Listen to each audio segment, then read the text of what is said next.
but I had to make it very clear that the world she created was super amazing for me. Do I agree with any of her current opinions about anything else that isn't Harry Potter world? Heck to the no.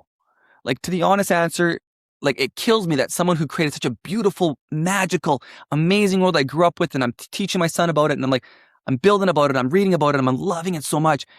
She's such a putz.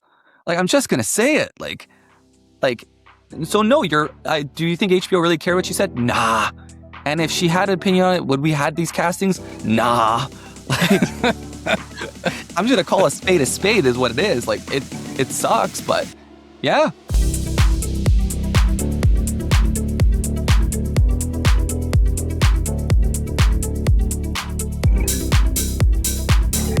Hello, bricks, chicks, and minifigures. You are listening to AFOLs Welcome, where we talk about all things Lego from the perspective of two adult collectors. I am your host today, Grinch, and today we have a guest, Professor Brickman, and we are going to talk all about the current state of Lego Harry Potter in the year 2026.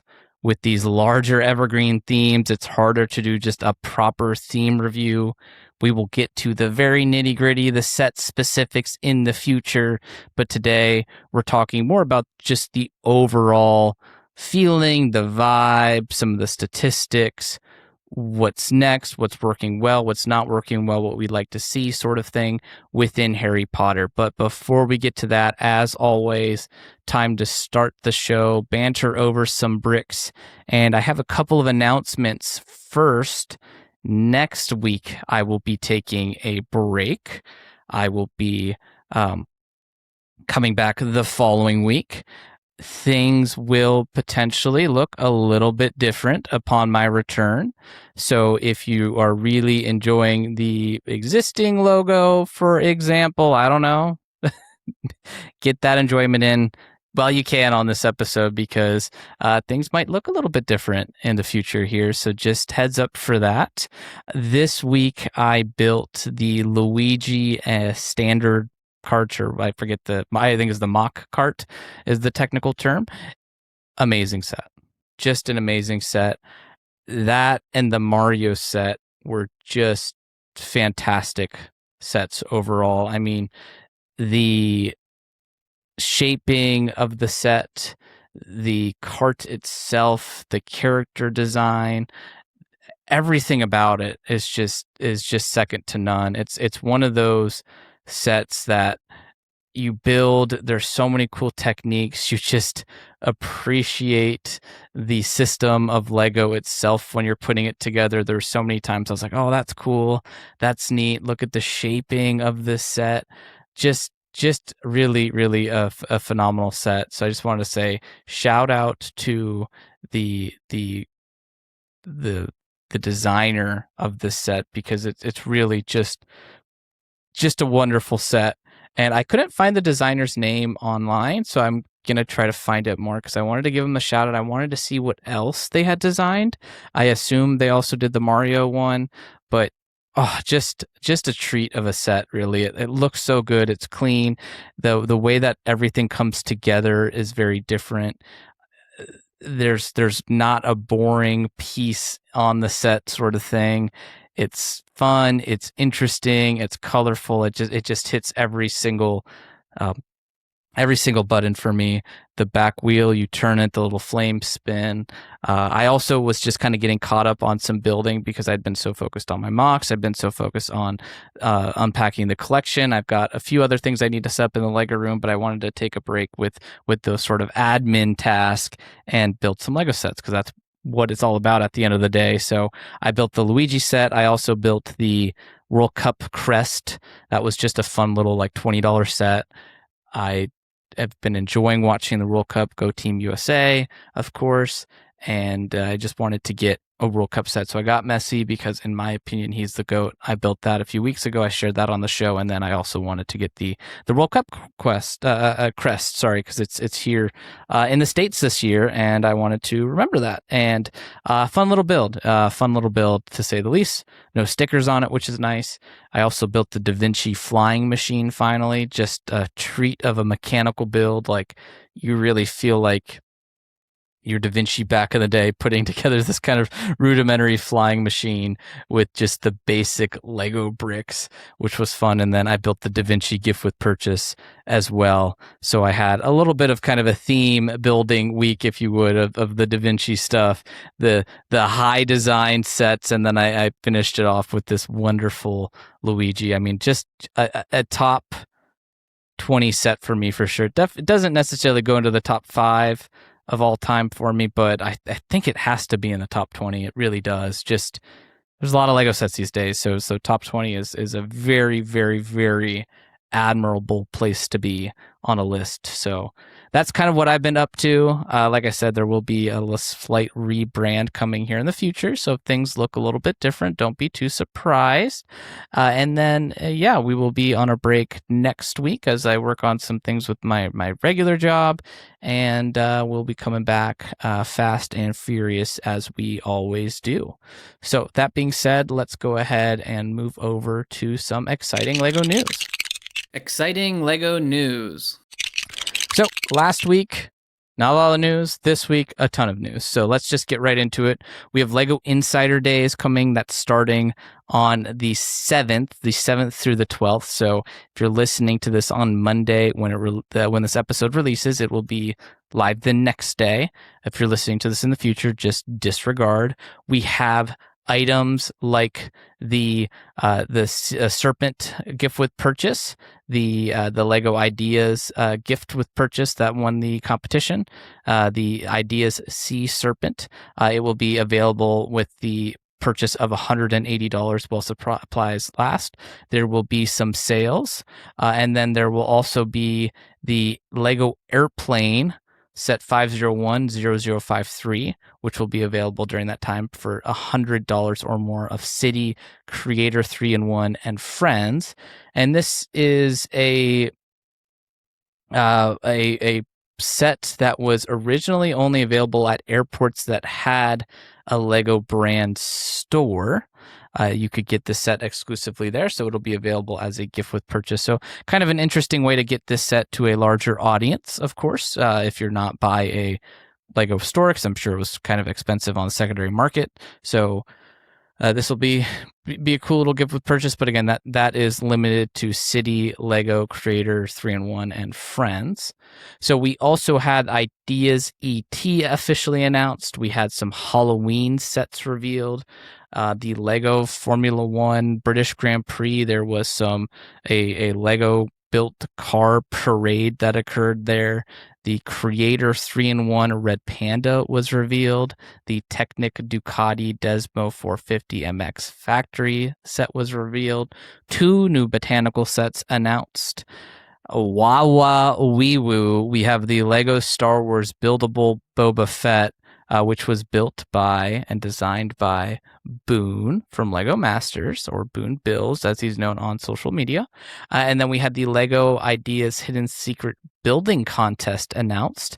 And then we had Lego Editions with Olivia Rodrigo sets officially being announced. So a lot of news to dive in this week. Let's go right to what I think is the most exciting, and that is this Lego Star Wars buildable Boba Fett. I mean, holy crap, this is a thing of beauty.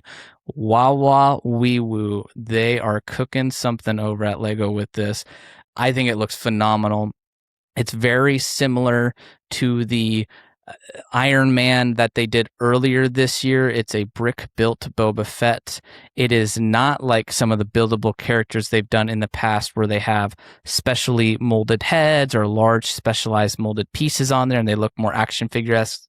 This is truly meant to be a display piece, and it looks phenomenal. I saw this thing and my jaw just about dropped. There is what looks like to be a custom cut cloth cape on it, of course, for Boba Fett. The colors look good. It is 1,544 pieces. It'll retail for $170. It'll be available August 1st.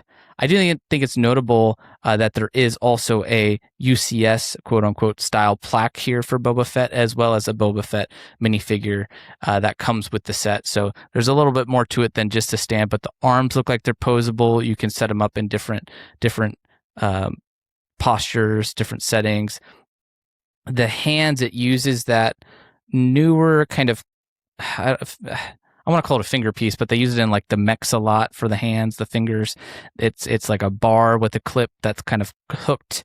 So they're using those pieces for the fingers. So that kind of gives you an idea of scale. There's the blaster that looks really well done with some of the Technic gear pieces. And overall, this thing just looks phenomenal. I do not collect Star Wars. This is going on the list for me. It does look like there's some additional details on some of the pieces. It looks like some of them are stickers and some of them are prints. I'm using some of the higher res photos here to determine that. It looks like there's some on some slopes or some curved 2x2s that are stickers, but otherwise it looks like mostly prints. So we'll see. It could be a bit of a mixed bag, but it looks like minimal sticker usage, which is very, very nice to see, of course. And man, this thing, I don't know if I can say anything else. It looks really good. Somebody was cooking. Boone was cooking on this one. I mean, just well done. Phenomenal job overall. We have the Editions Olivia Rodrigo sets, and while I know her music, I appreciate her music, I've listened to it, I am not a super fan. What I think is interesting, though, is that this is falling under the Editions line, which is where we had some of those like World Cup sets fall under. So is this kind of the opposite of icons, if you would, as far as a Lego theme goes, where you've got icons, which are going to be more of your IP-based sets, more of your movie, TV shows type of stuff, and then you're going to have more of your lifestyle, real life people, your Editions kind of collection here with the World Cup, with like Messi and Ronaldo, and then Olivia Rodrigo. Is that kind of the vibe that I'm picking up from this new setup of a theme? Does that mean we get Taylor Swift here at some point? That's kind of where my mind goes, because we see that all the time in Lego Ideas. Is this where we start to see sets like that? So it'll be interesting to see kind of how they balance icons and Editions going forward. That's kind of my biggest takeaway here, but nonetheless, interesting. The sets themselves look pretty good. You've got a guitar or I guess it's Olivia's guitar. You got two minifigures there with two of her outfits. There was a floral bouquet, notably using guitars as some of the flower petals, which was interesting. There was a vinyl player, or I guess a vinyl disc that's got like her signature on and a few other kind of Olivia Rodrigo things. Different minifigures in every single one of these too. And then you have the concert moon, which is the record player itself with a smaller vinyl on it. It looks like it spins. You've got her on it in a moon. It must be a reference to one of her songs, is my guess, or one of her shows. Again, listened to some of her stuff. I'm not super familiar with everything though. And then you've got the secret storage. So this must be more of the teen punk, high school drama, campy stuff that you see with some of her shows. 1,000 pieces there, so 5 sets overall, which is quite a few sets for Editions. I mean, we don't get 5 sets for some major movies that come out. So we officially have more Olivia Rodrigo sets than we have like Dune sets or Zelda sets, but alas, here we are. That's okay. These just aren't necessarily for me. I just think it's interesting that this is not just a one and done for Lego. It feels like they put a lot of money behind this, of their own, of probably some research to say, hey, we've got something here. So it'll be kind of interesting to see what they do with this Editions going forward. Do you see stuff like, where we had like the Lego art stuff with Marilyn Monroe and the Beatles? Like, would you see something like that return? Maybe it's not a mosaic, but maybe it's under Editions and something else. Like, what avenue, what opportunities does this new sub theme, or theme, I should say, bring for Lego? So it'll be interesting to see. These sets aren't for me. That's okay. They're for somebody. They're definitely not for me. They're for my daughter in 10 years, sort of thing. So that is totally fine. Not every set has to be for you. They look good.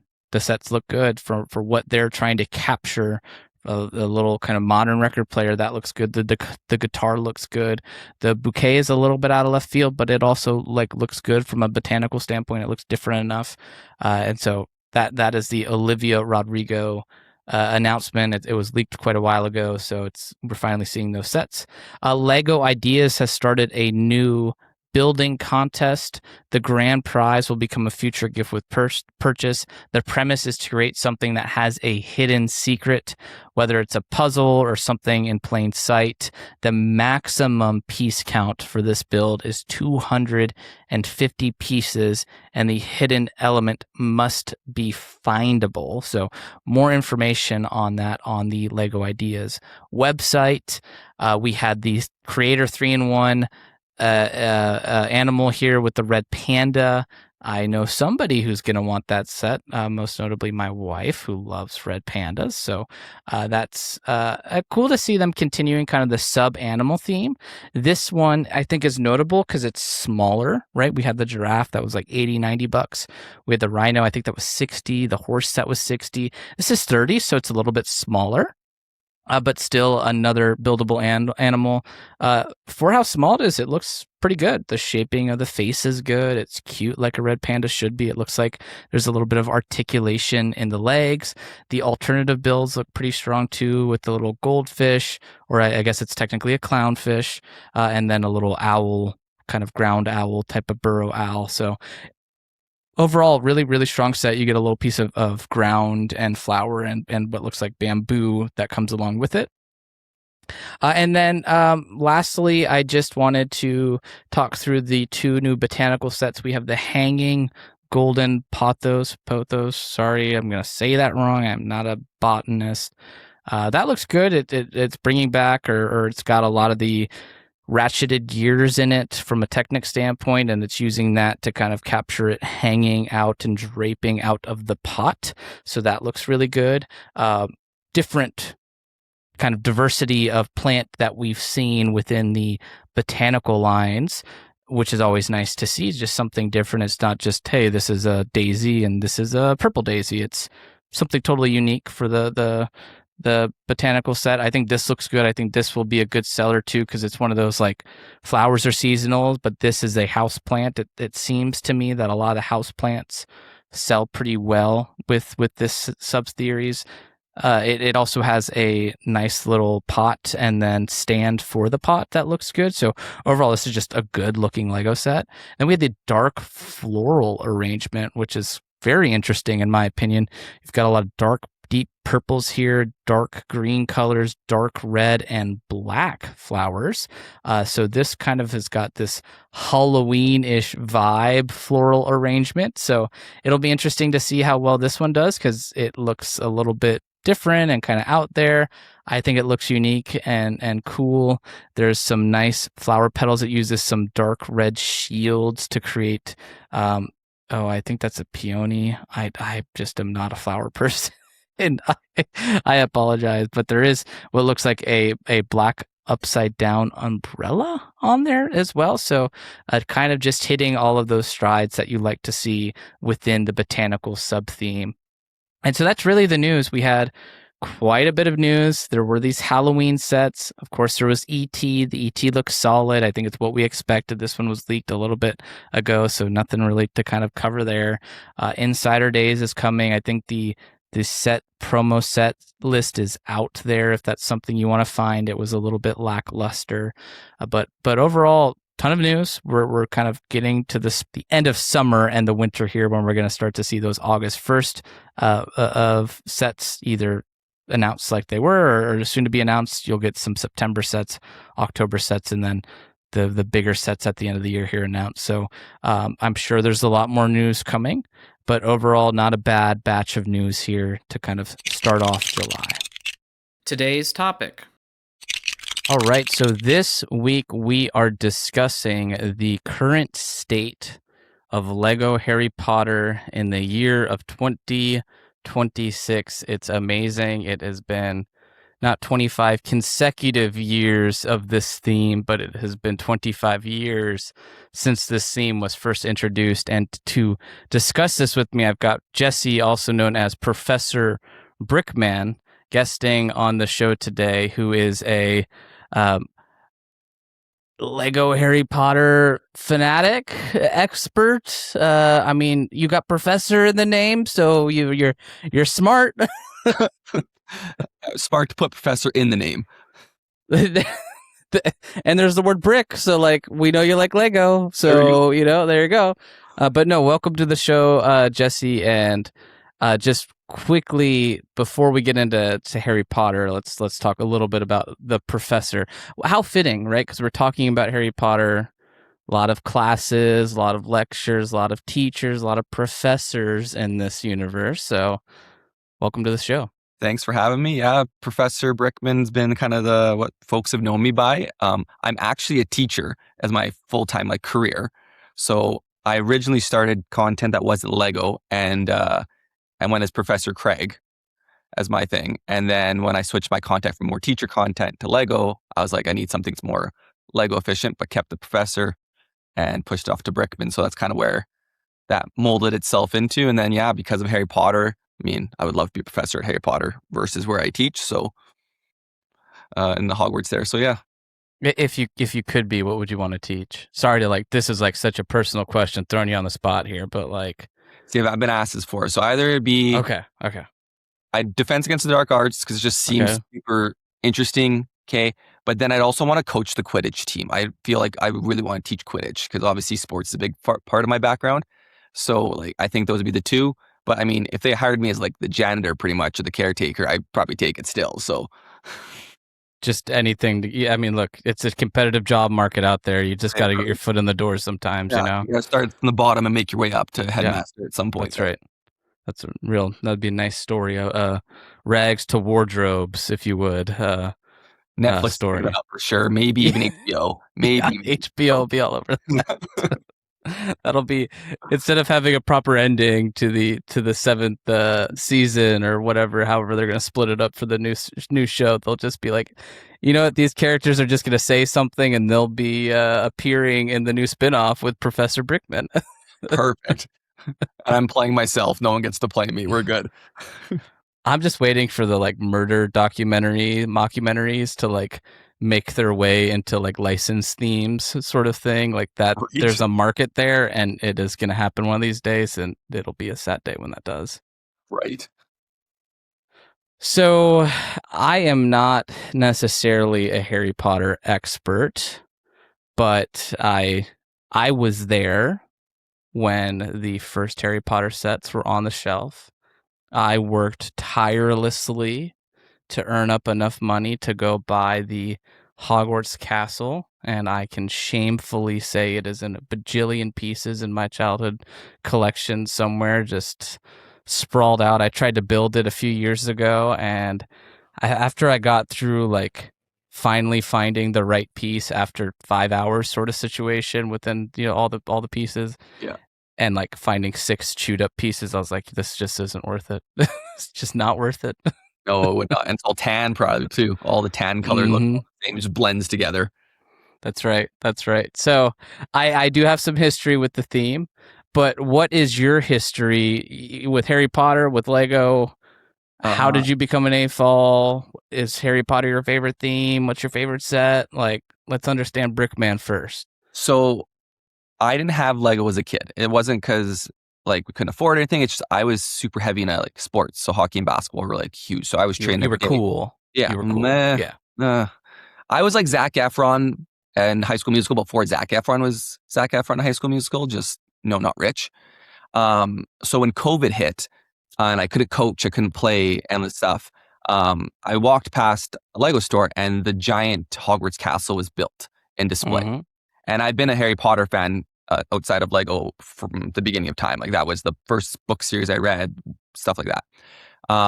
It was built. I'm like, man, this is cool. So I walked in, spent the $600, $500 Canadian to buy it, and I walk home. I had no kids at the time. My son was just born, and my wife goes, "What's that?" It's a big yellow bag. And I go, oh, it's just a Lego set. I bought one. It's this big Harry Potter castle. I'm going to sit and build. And I'll have it on display in this one section of my house. And she goes, I didn't know you built Lego. And I go, I don't. This will be like, I didn't know I did either. I said, this looks interesting. Let's have at her. And she goes, you can't start building it until after like the baby shower. And I was like 3 days later. So like, okay, I won't open it. I sat after that and I built that castle in like a 2-day span. Mm-hmm. And I was like, for lack of cliche words, I fell in love with it. And it's sitting as I see right across from me. So it was my first ever build. And then I got hooked. I started making spreadsheets. I'm like, what am I missing from the series? What are the old ones? And it was funny because I thought all the sets that were in store, all the ones they've ever made for Harry Potter, being oblivious individual to the Lego world. So I pretty much bought every Lego set that was Harry Potter at the time. Like, I'm just going to build Harry Potter. And then my one buddy that I met through the community goes, there's like sets from like way back. And I go, really? Where do I buy those? And he shows me Bricklink. He shows me like how to make the list for that and Brick Economy. And I'm like, there's so many. Oh God. So I then started branching out because I like getting retired sets, even where I'm at, like you pay like a high premium even for the used ones. And so I branched out to different themes, but Harry Potter was definitely the first theme that I built. And I noticed that when I was building the smaller sets, I wasn't getting that same like love and enticement like I was getting with that big first set, which probably was my fault that I started with a 6,000 piece set on my career of Lego.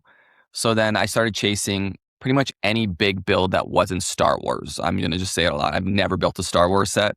I watched the first 3, like the original 3 trilogy movies and like the next 2 before Anakin goes crazy. And then after that, like I appreciate Star Wars, but not enough to pay and build Lego Star Wars. So my collection started growing into, if it was a big set, I went from piece count down. I pretty much bought it and built it. Didn't matter what the theme was. I was like, I'm going to have the coolest collection ever of the largest sets. And yeah, and that was like a tipping point of then me pivoting afterwards, but we can get into that a little bit later there. And so is that Hogwarts Castle still your favorite set, or is there a new one? It is my favorite set. So I think the nostalgia, the love of Harry Potter, the fact it was like my first set. So I did end up selling my entire collection to buy a bigger house for my wife. Technically, I surprised her. I sold everything off, every shelf of my collection, every set, and then paid it enough to get the house I'm in now. But the first set I bought was the Harry Potter castle again. When I kind of restarted and I said, I'm going to stick to one theme in the new house. I don't have as big of a Lego room in this one. And I went and bought that one because that one was also the first time I ever did a rebrickable mock. I did the 19,000 piece extension on it. And I did my first ever Lego show on Rebrick with it. So it holds such a unique place in not just building a set, but like getting all the pieces and stuff for the 19,000 extra pieces. So it was like a 25,000 piece castle. And it was really cool done there. And then I was asked to do a local show with that one. And I'm like, how are you guys going to move this thing?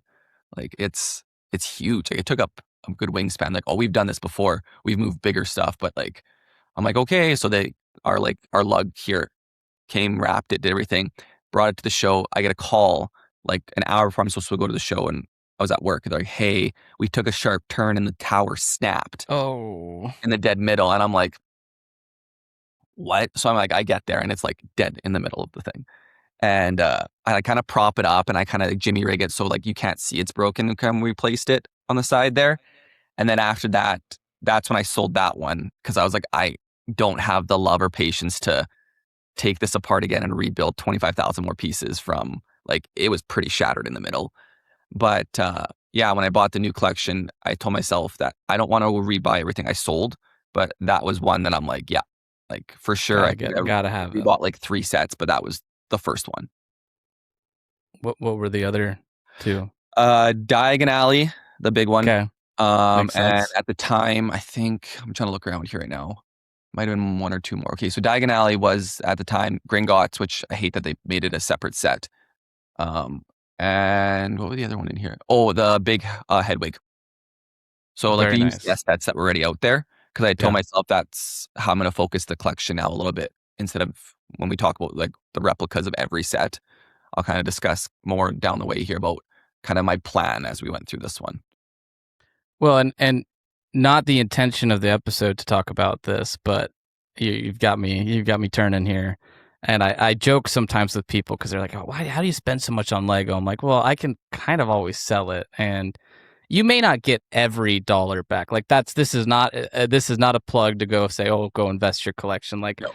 I'm going to open the sets. I'm going to build them. There's a couple I have sealed, right?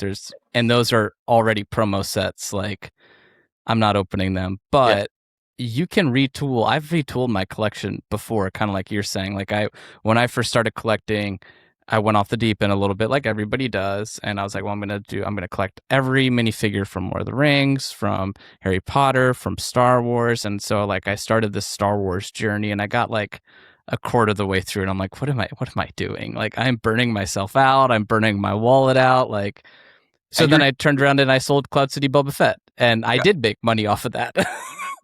Right.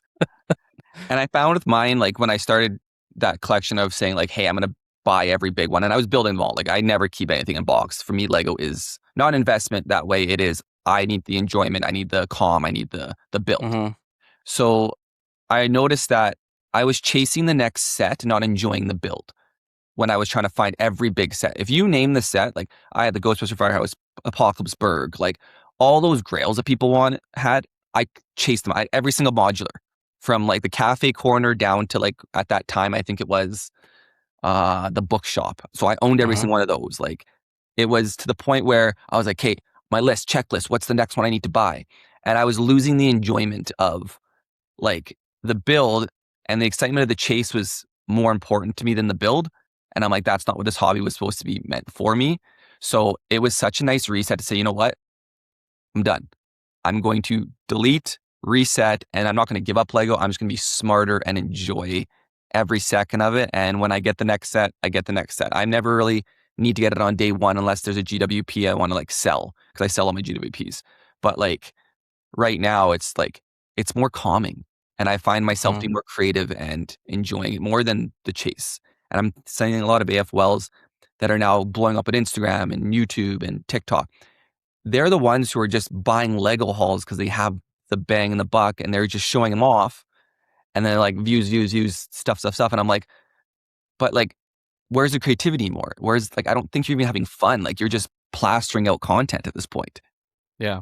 So yeah. Yeah, no, it's important to be very self-aware too, right? I was kind of joking around with somebody who I work with, and we were talking about hobbies and how expensive they can be, because I was telling him about the podcast, and he's like, well, I golf. And I'm like, I tried golfing, but it's just as expensive. And I kind of jokingly said to him, he's like, well, no, it's not. I'm like, well, hold on a second. I'm like, you go to the range a couple times a week, that's $30 each time, right? You go with your buddies, so you're going to go get a beer afterwards or whatever, add on another couple, $50. You go get your tea time on the weekend, and 1 week, depending on where you go, it could be $150, and then it could be $600. I mean, tea times are crazy. And so I was like, I just don't. And then that's all weekend. And Lego, I can stop what I'm doing. I can pick it back up. I can do it all weekend. I cannot do it at all on the weekend. And I'm not getting worse at it because I'm not maintaining my skills. And he's like, yeah, but golfing, can connections and work. And I'm like, yeah, but I can't sell that. I can resell my Lego. So we kind of like resell the experience there. Like I golf cheap. Like I'll go at like super early in the morning, and it's like $15 for me to walk 18. But I tee off like 6:30 in the morning, and I'll walk it, no cart. I'll get my 18 holes done. I'm done by like 8 o'clock in the morning, and I'm like, we're good. That's my golf for the week. Because you're right. There's no hobby that's cheap, but find another hobby where if you really need the money back, you can get some of it. Mm-hmm. Yeah, like one of those. And magical powers of Lego, magical power of Harry Potter. What a perfect transition. Perfect. Wow, flawless. We planned it.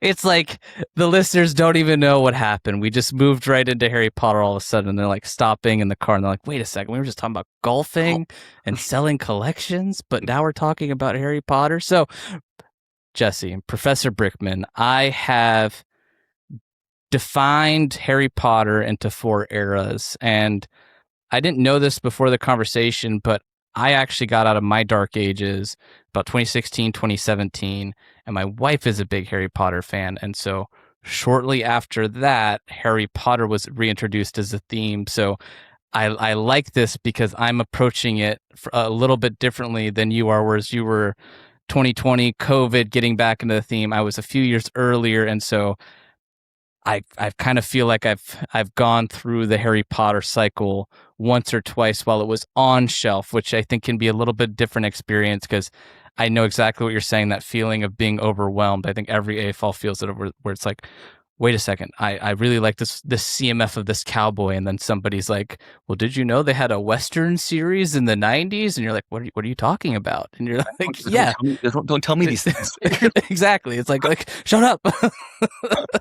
So I've defined this into 4 eras. I want to know your thoughts on it, but I've got the original era, which is 2001 to 2011. This is when the movies were being made, that they were coming out with sets each consecutive movie.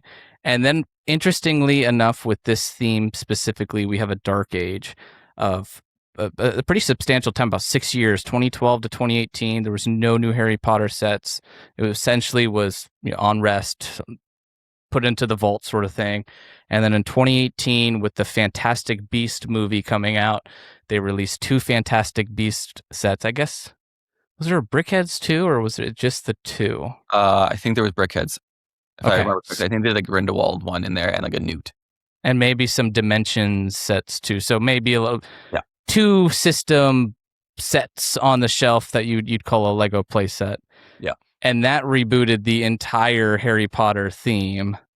And then I've said, okay, in 2021, with the newer castle system, because I think we'll get to that where there's been a few castle systems. I can feel you rolling your eyes. 2021 to modern day would be the modern or present day Lego Harry Potter. Do you agree with those? Am I missing anything there? No, and I agree. I think that the Dark Ages one is hilarious because everyone thinks it's a short period of time, but it was 6-7 years of that for sure. Like it's just not there. And the question would be like, if they didn't make the Fantastic Beasts movies, would there have been a reboot? Would they have brought it back? So yeah, interesting that you put it that way, but I fully agree for sure. Well, let's address that question right now. Do you think there would have been a reboot without Fantastic Beasts? Or we just talked about Lord of the Rings, and I'll tell you now while we're recording, that episode went for like 2.5 hours. So we'll go as long as we need to go here, sort of thing. But we talked about how Rings of Power helped kind of catalyst was the catalyst for Lord of the Rings return. Do you feel like Fantastic Beasts was that catalyst? It's tough because I think in the Lord of the Rings realm, I think fans across the way of Lord of the Rings really enjoyed the Ring of Power. I don't think there was a lot of like negative, like kind of piece to it from what I've gathered kind of in my snippet. But in terms of like Harry Potter fans, there was somewhat of a divide in terms of how people felt about Fantastic Beasts, just not as Lego, but as the movies itself, and the reasoning behind that. When there's other things they could have done that would have then for sure been more direct with Harry Potter, like the movies themselves. Like we could have done like the 4 founders, for example. People talk about making a movie about the 4 founders and how Hogwarts began. You can do a thing about Snape, for example, and his journey as well. I just felt that a lot of the fans were so split because we've asked for so many other things to attach to like the Harry Potter movies and different spin-offs and like the shows and stuff. And then we got Fantastic Beasts, which I'll be honest, I've only seen the first one, oddly enough, and I didn't love it. So I didn't continue it, but I will probably watch them sooner or later because my son was asking about them. He's a big Harry Potter fan, so he's like, what are these? So yes, that was the reason. I don't know if they would have rebooted it per se as Lego. It's a moneymaker, right? Yeah. So now that it's exciting again, and like for myself, like I grew up with them, like the movies, and now I'll be able to like I read the illustrated books with my son. We're up to watching the 3rd one, I think, right now for the movies after read the illustrated books and stuff. And he loves it too. He loves everything because I love it. So it's be able to share that as a parent now with your kids, like my son's 7, and him kind of grasping it is cool. And then the excitement, obviously, with new Harry Potter sets coming out, even the new show coming out, which we'll discuss in a bit here. I saw in the lineup there, but I'm going to say it's a toss up for me because the split between fans about what why we were given Fantastic Beasts and not other things that kind of been asked for. So yeah, that's kind of my opinion on that one there. I hate this expression, but I don't have a better one to use right now. As a biologist major, I can tell you the answer is pretty cut and dry. The egg came way before the chicken, but I digress. What came first, the chicken or the egg here?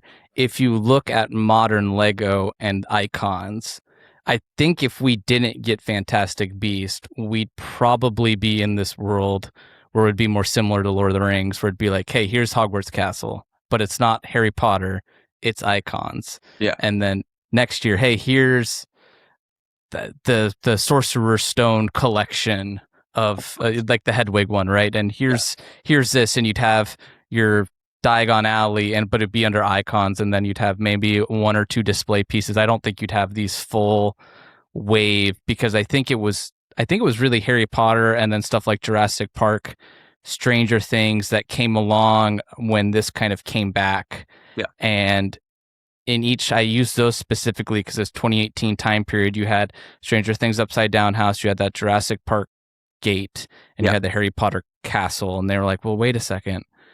We make a lot of money on these sets. In fact, of those sets, Harry Potter Castle is still on the shelf today, right? So that's crazy. It seems like those sets kind of became this blueprint of what we have with icons now and one-off IPs and this kind of catch-all sub-theme of Lego. So it's hard to say for sure, but I think we'd end up with Harry Potter one way or another. It maybe would just look a little bit differently.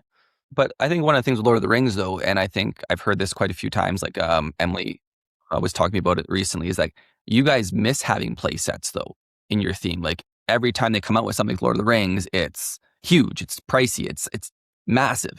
And you kind of miss having those like smaller play sets with the cool minifigs in it and like the more like pieces like that. So I'm kind of happy Harry Potter didn't go down that route where they're just the big guys, because it gives me a chance to build, like in my collection, some of the, like the Luna Lovegood house, for example, that came out. They've never done it before. And I'm like, yes, I'm getting that one because it's never been done before. It's not huge. It's a good price range. Like, to me, that'd be a saving grace from what Lord of the Rings is happening right now, where everything is just massive. Yeah. Yeah. And we actually talked about this on the Lord of the Rings episode too, of like, Lord of the Rings is not far off, in my opinion, from a perfect theme. They are missing smaller sets, right? Because sometimes you just want to build something. But the inverse, the flip side to that, and I think let's talk a little bit about kind of the current lineup, if you would, and maybe a negative of Harry Potter right now in the kind of meta of Lego here. You get a lot of repeats, right? Because you said yourself, well, I wanted Luna Lovegood's house because it was new and they hadn't done it before. But for any Luna's Lovegood's house, you have a Hogwarts Express, you've got a Ford Anglia, you've got another version of you're grabbing your glasses here like you're on an airplane and the pressure just dropped. Like, yes, it's headache inducing. Fitting facts. So then I looked at my collection. I said, I'm going to stick to Harry Potter in this room. Like, kind of what I've been building. I'm going to find the largest, like Hagrid's hut, for example. Okay. And what I told myself is, if it was close in piece count to the in-store one that the retired one was, I just get the in-store one. And I'm pretty much just doing the one-off. So I told myself I'll get all the UCS ones. So I have Hogwarts, Gringotts, like the big Burrow, like Hogsmeade, like all the big ones. But I don't need to get the small ones. And then I do like the one-offs of like the buildable Harry and Hermione. I did like the Durmstrang ship, the Malfoy Manor. I'm looking right now, like 12 Grimmauld Place, one of the Privet Drives, like, and then all the buildables of like the Patronus, I'm like looking around, the Phoenix, one small Hedwig, the Thresholds, the Hippogriff, all those buildables that are like just the playable buildables as statues almost. I got those, and I said, like, I don't need to get 6 Hogwarts Expresses just to build them. I have the one that's above me, way up here right now. It's the big UCS one. I love it. And then afterwards, it's all like the one-offs, the banners, the books. Like, I looked at the last lineup that just came out in June, and I picked up, what did I pick up from that one? I picked up the plants, which were massively overpriced. I haven't built them yet. I picked up 2 of the Dobies because I wanted to build a creature in Dobie and I didn't have the original Dobie that was retired. So I was happy that one came out. And then I think there was one other one, but other than that, like, it was just what was like the one-offs. Because you're right, like, there's 6 expresses, there's like 4 or 5 Hagrid's huts addition. We're on edition like 6 or 7, I think, for Hagrid's huts, which to me is not iconic. But we're missing so many like other things they could do in the theme. And that's what kind of irritates me a little bit about the theme is like when something comes out and you're like, oh, great, another Fort Angela. Like, do I need that? No, which is saving my wallet, don't get me wrong. But like, there's no Azkaban that's ever been built. So I found one on Rebrickable and I built a beautiful UCS Azkaban. It's huge. And I'm like, how have they not done this yet? And now another thing I'm doing is I'm building a Diagon Alley extension, a whole like, there's like multiple shops I'm doing. So it's gonna be like 30 different shops, but they all are the same size, different colors and stuff of the Diagon Alley attach. But I'm like, how are we not, those could be like one-off sets as well, where like I'm doing, like, I know they just did Nocturne Alley, but they did it as a play set. Like, why did they not do that as, you know, one that attaches to the Diagon Alley? And then the rumor of the, like, the Ministry of Magic coming out. I had the Ministry of Magic, the original one, still sealed in box when that rumor got dropped. So I said, I'm not going to build it yet till I know, like, that the new one is actually, like, legit. Mm-hmm. So when it was official, like, yeah, this is coming out, this is what's coming in September 1st, is the big set, I sold the other Ministry of Magic. I didn't even build it. I'm like, I only need one Ministry of Magic, like, and this one's connect. And this is going to be definitive, right? This is going to be the one. This is the one for it. So I think if you're someone who's trying to chase to complete the entire, every Harry Potter set, like the original ones don't uphold to what's being built right now. Like the original Harry Potter sets they fit in your hand, and the retired price of those is crazy. And the minifigs aren't even the reason, like how Star Wars, the minifigures are the reason everything's so expensive because they're exclusive to the set. Like Harry Potter figs are cheap. Like there's not many high in price. Like you can go get, I started trying to collect them originally like, as every one. And I said, no, it's dumb. I don't need 24 different Harry Potters with different torsos on. So I actually have collected one of every character that's ever been made. And even like the smaller characters that have only been made like once. So I have one of every character, and then I have the 2 CMF series. But like, yeah, like I grasped my head at the theme because I'm like, they're still buying it. But then someone argued that, well, if you miss the retired one now, you don't want to pay the secondary market price. Lego's giving you a chance to build a very similar one. And I'm like, yeah, but in the retrospect, you're just pretty much buying the same build. And in all honesty, if you look on the secondary market as a used one and you don't care that it's used, you could probably get it cheaper for most of the Harry Potter collection. If I'm being honest, like Hogwarts Express now, and you can find it here used on Marketplace for like $50. So like, yeah.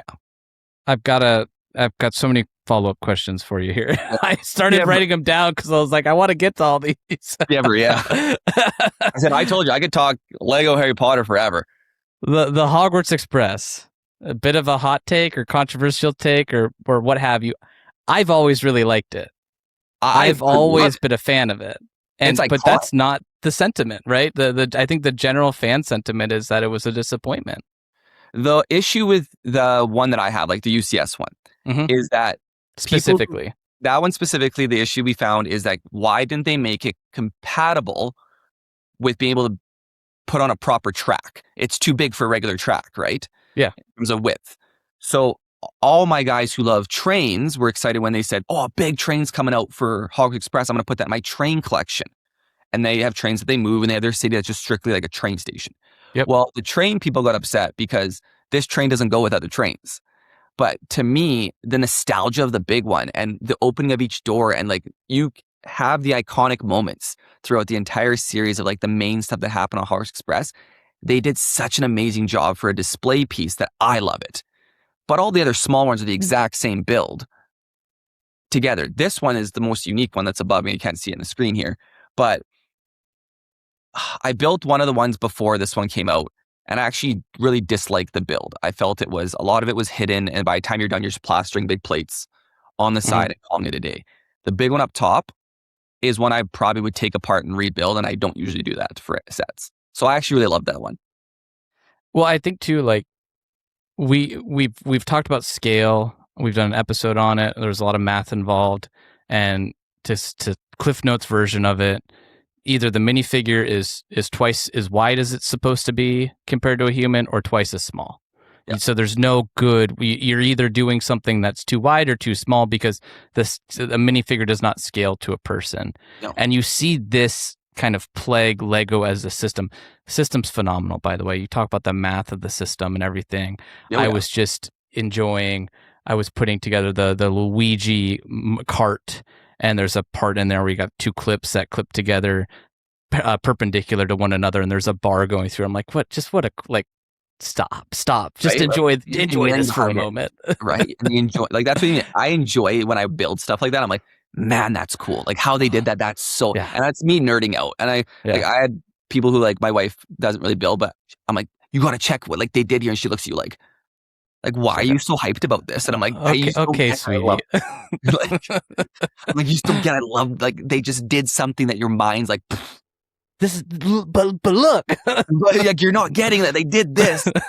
Oh, okay. I'm like, you didn't. And I walk away. I'm like, why do I bother? Like, enjoy my excitement. Like, so for the Hogwarts Express, so they were damned if they did, they're damned if they don't, right? Because if it works on a track, it's not going to be detailed enough. And any train fan will tell you the Lego train system is flawed. Like, that's why there's so many secondary train stuffs on the market, because the turns are too tight, the wheels are incorrect, the gauges are. I mean, there's so many things that are just not good for trains and Lego, right? Yeah. And I think this is maybe Lego admitting that without saying it, of like, well, we wanted to do this big detailed thing, but it wouldn't fit on our track, so we came up with this. And so then you've got people, well, it's a train, it doesn't work with my trains. But then but if you did it any other way, it's like, well, this isn't the UCS. It's a display piece, and it's nostalgia. Right. They did it so well in terms of the movies and picking 3 scenes where you open each one now up, and that's what that is great about it. And on a shelf, it looks stunning. Okay, I don't want this train to go spinning around in circles right now. I like the idea that it's like a statue, and then I like talk. Like, I tell my son, like, this is from the first movie, this is from this movie, this is happened. And then when we watch that movie, he goes, Dad, that's in the thing. And I'm like, exactly, like, that gives you that connection there. Mm-hmm. It's the Joker meme is how I feel about this set, and I'm gonna make it. I'm gonna post it online now, where it's Robert De Niro, and he's like, let me get this straight. Yeah. You think Hogwarts Express is a good set, and it's the Joker. He's like, yeah, I am, but I'm tired of pretending it's not. Like, exactly. Like, I think people just be trying to like follow the fad of like, oh, another Hogwarts Express, and I'm like, no, this is a different beast in itself. But I did go through the data, and I started going through set by set, because there's nothing in any database that says this is a remake. And so I was trying to have this fun, crazy number that I could be like, well, did you know, Jessie, that 67% of the sets are actually remakes? And I just couldn't get to it, because there's so many subtle things, right, of what makes a remake, because it's never the exact same thing. Like, if you talk about Hogwarts Castle, for example, particularly in Harry Potter, and maybe this is something that plagues kind of Harry Potter as a IP kind of for Lego, is that you have 7 books. And so you essentially do have, well, this is the Philosopher's Stone one, because it's capturing the scene of Hogwarts, of Hagrid's hut, where the dragon's egg is hatching, and you've got what was the dog? The dog that was there, the Cane Corso dog. You've got the smaller kids, right? Or, well, this is the Prisoner of Azkaban version, because you have Buckbeak and you've got the Executioner, and it's like, well, wait a second, Lego, do we need to? Are we really making that scene? But okay. And you're right. That's what they did. Is they're calling each castle a different movie version of it, right? Or a different. So at what point is one different enough to say, like? Because if you talk to a true fan, they'd be like, well, wait, but I want that one because that one captures my favorite scene. And I want that one because that to me is the first time I saw this. So that is the version of it. And you got the version of Hagrid's Cut that's got the rubber band over the top from 2001. I actually have it. And that version is just ridiculous. But, but so I did go through, and I was like, I just kind of had to stop, because I'm like, okay, well, is this... there's I counted 6 Ford Anglias and sets, so I'm not counting the advent calendars, like the mini builds. I counted 8 Hogwarts Expresses, and I kind of stopped there. There's 6 different castle systems, and I think asterisks, because do you count the micro? Do you count then the architecture one? do you count then? Like where do Where do you draw a line? Like where do you make the rules up where Exactly. there's a standard of that's a Hogwarts castle? To me, if it Right. depicts Hogwarts castle, it's a Hogwarts castle. Like Right. So I kind of started going through. The point is there's a ton of remakes, and kind of tying it back to the Hogwarts Express. Like, do you think that hurt the Hogwarts Express because it's not like we had a play scale version that came out in 2002 or whatever, and then we had this version. We've had 8 definitive like run on the tracks plus this UCS one. I think it did hurt a little bit because I think the hype, even for this next UCS that come out, the Ministry of Magic, is that, yeah, we had another playset one, but it wasn't well done. It wasn't loved in the LEGO community. It was just very, very basic. For it had exclusive minifigs that was a big seller for it. So I think when we get excited about that September 1st release every year now, like that they've been doing for like the Back to Hogwarts, to hear like that, oh, it's going to be Hogwarts Express, like automatically, even before you see a picture of it, then you just hear it's going to be Hogwarts Express, this many pieces, this price range. It's the first rumor always for these sets. That you're almost disappointed because you're like, oh, another Hogwarts Express, just a bigger version of it. When, as fans, like we've discussed, we're just like, we wish they would do other things that they haven't done because they could. And like something as simple as like how Lord of the Rings and Star Wars have those helmets, for example. Like something like that, we don't have in the Harry Potter theme. Okay, they're starting to do more buildables and stuff, which is great. Like, and they're decently priced, but like, it's tough when we get so excited for our one big set per year because Harry Potter gets their one giant set per year and then a couple smaller ones, right? So to hear that, like, I remember when that came out, I had the playset one that had like the bridge over top of it kind of thing. I was like, oh, like I'm going to get it because I want all these UCS ones. It means I'm going to sell the smaller one off because I don't need 2 of them and I'll use that money towards the new one. It's how my brain works, right? Because it's just kind of like they say it's girl math when they shop. That's like my Lego math. It's AFOL math, yeah. AFOL math, yeah. So to me, I think that's where like the split happens is like you hear, oh, Hogwarts, or you hear Privet Drive, or you hear Hagrid's Hut, and you're like, oh, another one when we could be doing like an Azkaban. We could be doing like, there's like Azkaban, almost I'm staring at it now as I keep bringing it up, but like even there could have been like the Malfoy Manor was somewhat of a disappointment because that could have been a big set, right? It was bigger, but it wasn't a UCS. So I think if you're a collector of the bigger sets, then you're hoping something different. And with the Ministry of Magic being attached to like the Hogsmeade and like it'll be able to fit the size of Hogsmeade and Diagon Alley, people are excited about it. We haven't seen any pictures of it yet, and it's irritating because we're getting rumors about the 2027 January releases already, but we don't know anything else about the Ministry of Magic coming out in September. But I think that's where you're getting that like that almost that hate that another of the same sets coming out. Yeah, yeah. And I think that's where too I was alluding to, like when I got back into Lego, the Harry Potter was a way for my wife to build with me. So like we would get that castle system back then, the first new one, and then all of a sudden they changed castle system. My wife's like, I'm done, and I was like, oh, and okay, change it again. Yeah, exactly. So like, right, January 1st rumor right now is they're starting again. Yep. So I've just released like the last piece of this one, like at the start of June. Yep. Like that means it's time to move on, right? Like that means it's time to like let's reboot it and let's do a different version of it that's slightly bigger or slightly smaller into a castle version. There's only so much tan you can put together in different ways, like and call it like brand new. So yeah, but this one will have sand green roofs or whatever, right? Right, you know, which is the one that like 3 systems back, or whatever, it was sand green, but they changed the roof different color. But I was like, I'm so happy that I love the first one that I bought. I've had no want at all to get any of the attachments for the new ones and I won't. That right there across from me is like my one and done. We're good.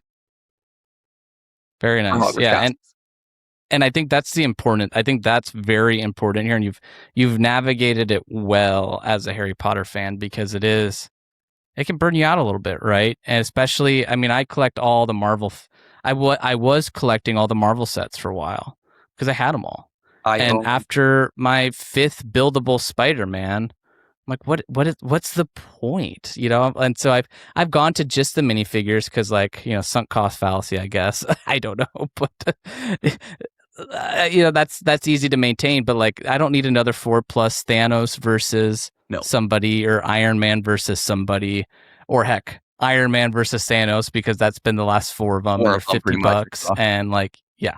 I had in my old collection for I owned every single Marvel minifigure, and I had displayed, and I loved it to pieces because like that's the time when I was starting to watch more Marvel because my son he was younger, but he liked all the action on the screen. Like he didn't understand what was going on, so he just loved all the action. Going on, and then that was one of the first things that was really unique. Cause I had them, and I had them in order from the Bricklink thing. I had my checklist, and I got them all except for obviously the Comic-Con crazy ones there. But like that's such a unique set of minifigs too, because you have 64 zillion Iron Mans, you have how many Spider-Mans, and if from the naked eye, like my brother who doesn't collect Lego, he came over the one time I looked, he goes, "That's the same minifigure as that minifigure over there." I go, "No, it's not. Like the torso is a little silver. Pattern. There's a line pattern over here that's a little different." And he looks at me like I'm a crazy person, and he goes, "You can't tell that." I'm like, "I know you can't, but like that is the difference." And he goes, "What's the difference in price?" I go, "That one's like $7, and that one's like $14." And he's like, "For the lines?" I go, "Yeah, the lines." Like, yeah. They don't get it.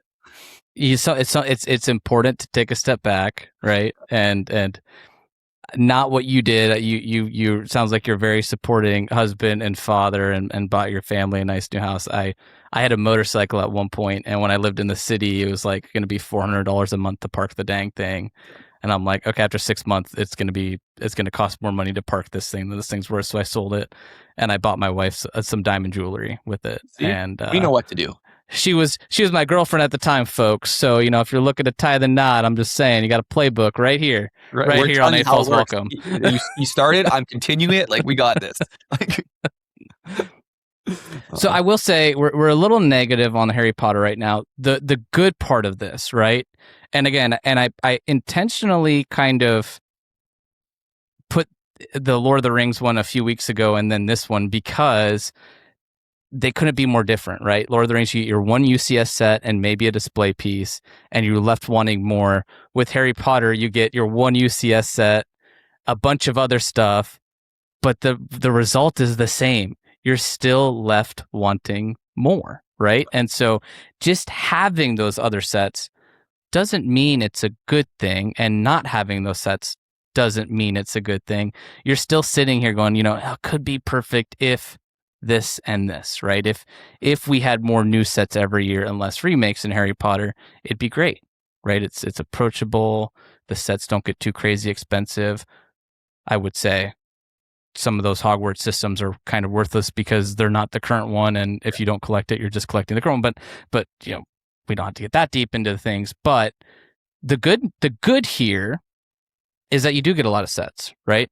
And I do think if I can introduce a third player to the group of Lord of the Rings, Harry Potter, Jurassic Park, Jurassic World, where you don't get, and it's changed in the last 2 years, but it was more of exclusively just the play sets, right? And that always felt bad because they were premium because there's a dinosaur in it, and you are left wanting a lot more. And now that we're getting like the Jeep and the T-Rex fossil, like that all feels really, really good.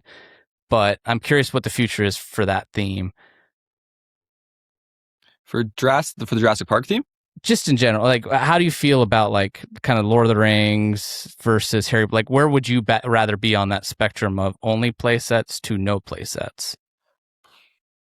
See, I'm a collector of display. So there's the playable and there's displayable. So for me, if I'm going by my bias, I'm going to say like, I just want display sets. They don't have to be humongous display sets, don't get me wrong. But I don't need the playable sets in there because of the type of collector I've become now. That being said, I look at Jurassic Park and I love Jurassic Park. I've never gotten to the theme itself. I built a big gate and that's pretty much about it from that theme when I first had it because the T-Rex build looked amazing. And it was. Love that set. But I was shocked that they're continuing it in terms of like the Jeep, the nostalgic Jeep, because like they're not creating more movies from the sounds of it. So like, oh, they're creating a whole new trilogy. Are they creating a whole new trilogy? Oh, they are creating a whole new trilogy. Is it a repeat of the original one? Or are we just doing that? Jurassic World Rebirth was the first of 3 movies. Okay, well, scratch what I just said because I didn't have that. I'm excited about that because I just finished binging all of them with my son, and my wife came down the one time. She's like, "What are you watching?" I'm like, Jurassic Park. Jurassic Park. Appropriate right now for your kid? I'm like, I just told him it's like having a steak, that like they're just eating steak is what it is. So he enjoyed them. So that's good to know. I could watch more of those. I think for me, the bias, like I said, the bias for me is I like displayable sets. My collections look that way now. That being said, if I'm looking at it being inclusive and what Lego is about, and it's about the kids as well, the playable sets are great. And for parents, like now with my son, he builds so fast. It's almost hurting my wallet. I buy more for him than I do for myself. Um, it's nice that there's playable sets in these themes that you can share your nostalgia with your kid, and they can build a smaller set in that theme, and it's not killing your wallet. So to me, I hope Harry Potter stays that way. I hope Jurassic Park irritated me because you're right. The dinosaurs made everything more expensive because of the pieces and the molds and all that sort of stuff. And then for Lord of the Rings, I kind of wish you guys had more playable sets because I look at the retired ones and I'm like, they were cool. Like, there was some really cool ones, and the figs were cool, and there's detail. But then every time they pop one out now, it's like that Minas Tirith. I'm going to say it wrong. You got it. Oh yes, go. And then like the two towers behind you there, and even Rivendell. Like, they're amazing display pieces. They're amazing builds from what I've heard. They've done such justice to like the theme. But if I'm a Lord of the Rings fan and I want to share that nostalgia with my kid, I'm not buying my kid Rivendell at 7 to go build, and I can't really build it beside him and then not give it to him. So it's like, it's tough. So Lego, I think, needs to, as much as people are saying it's not a kid hobby anymore, and it's really been focused more on AFOLs. I kind of wish they would kind of turn back a little bit. Doesn't mean they have to remake stuff, but turn back to the fact that I want to share my love of Harry Potter with my kid, and I don't need to be buying humongous sets. So yeah. I mean, if you think of it from a corporate business strategy standpoint, like if you want the future builders, the hobby has to be approachable for them too, right? Yeah. And Harry Potter does scratch a nice balance of that, right? You do get a lot of repeats though, but I think the benefit is you do have the definitive version of it, right? Because, for example, the longest time, Rivendell, going back to that example, the only version of Rivendell was this tiny. It retailed for like $40. I know now it's ridiculous. It's like $100 or something like that, on secondary market. But it retailed for $40, and it was essentially just like a plate with a pretty poor excuse of a tree and some white walls and a tan roof, sort of thing, like an awning. And so like that is not the definitive version of Rivendell. But so within Harry Potter, you do get this growth within the theme, right? You do have the smaller, potentially more approachable, like maybe you don't love Rivendell, but as a collector, as a Harry Potter collector, I'll go back to that as an example. You like the Ministry of Magic. You don't want a big $400 UCS one because you just want it. So you have the $80 one that was accessible, play scale. You don't need the giant UCS Hogwarts Express. So you have the $40 one. I think that's the flip side, right? Yeah. So yeah, as much as we complain about the repeats, that's just a great perspective in itself too. And like, I'm happy because my son actually really likes brickheads. So his goal is, like, his dad likes to collect everything of something. So he started with Lego Dreams because he started watching the show and he loved it. And he was like, "You make sets of these?" I go, "Yeah, they do." He owns every Lego Dream set from start to finish because he made his checklist. He sat with me and we made it. And we checked off and we got them all. He built them all except for like 2 of the bigger ones that are still in his backlog. And then he goes, "I want to try another theme." And then I showed him a brickhead, and he builds 1 brickhead per day pretty much before he's logged onto like his tablet or like anything of the such like that. So he sits and builds brickheads, and he has everyone that's in store, and we're slowly getting to the used, like, retired ones. But like, he's going through that list like crazy too. So like, there's accessibility, but you want it as well in themes that you love. Like, that's the hard part. And then he got into Minecraft as well because he's a Minecraft kid and love the movie. But like, to me, yeah, it's hard to say Harry Potter is like, we hate the remakes, but you're right. The perspective is it can be remade. You can love the nostalgia. Your kid can build it, and they can work their way up to getting those bigger ones down the road. Okay, you can't hand a 7-year-old the Hogwarts castle, the big ones they build. Like, so if I ever make merch, I'm gonna make like, "What's your Lucas Land Speeder" merch, like, but you gotta, in retail, right? You call that an entry point, right? You've got to have an entry point to the brand. And I know we laugh about it, we meme about it, but if you're a Harry Potter fan, if you're a Star Wars fan, you want an X-Wing, right? You want if you're an adult Star Wars fan, you want an adult Millennium, you want the big Millennium Falcon, which is why that thing's been on the shelf for damn near 10 years now, right? So it does kind of harken to this, like, well, we need to have an entry point. It's got to be something approachable. It's probably not the carriage and the thestrals. It's probably the the Hogwarts Express, right? It's something. It's the Fort Anglia because it's a fun, Flying recognizable car. seat. It's a flying blue car that's very synonymous to Harry Potter, right? Like you see that and you immediately recognize it. What other sub theme styles? So I'm thinking of the MIDI scale ships. You mentioned the helmets, diorama, with the quotes, right? Yeah. What other mechs, if you really want to go that way? But the day they do Harry Potter mechs is the day I saw my collection. You say mech, like, oh god, here we go. What would you like to see in Harry Potter? Even with Fantastic Beasts, like there were so many different beasts. Like you could do all those builds. There is magical creatures that were like discussed in them. There was professors you could do. Like there's like even like the heads, like the founding fathers' heads, like the helmets, but heads across the way would be unreal to do. And the nice thing is like, yeah, the hard part, people are like, oh, but we didn't see them per se as like in the movies. I would say, but like you didn't see any of those in the movies, but you read the books first and you know that they were described as such things. So we could do them. I think that Lego plays it safe in terms of is in the movie, people recognize it from the movie, we're new it from the movie, right? So we look at creatures as mechs. I hate saying that one, mech, because like that's just PTSD of all the Marvel ones they keep coming out with. But helmets of the people, like the founders, like even more brickheads, which actually I don't want more of the team because I end up like on my one wall here, I have every character from Rebrickable that was made into a brickhead that wasn't produced by Lego. I've just built them all because I'm like, I want to do this. It's different. It's unique. But there is other things you could do in the theme. Other stores for Diagon Alley. There's like, I don't know, like that's the stuff off the top of my head. I probably could sit for hours, like really think about a list of things I would create if I was, you know, a Lego person that was doing these things. But again, the theme's great in itself. Like I wouldn't be building if I didn't love it. I end up, like I said, been going to Rebrickable. I've been doing custom pieces with like different companies. Like this behind me is Lego, like that you see here. Like I have like, these are 4 feet tall of the book covers and I have every book cover done. I did mosaics of like my top 12 favorite characters over there from Harry Potter as mosaics.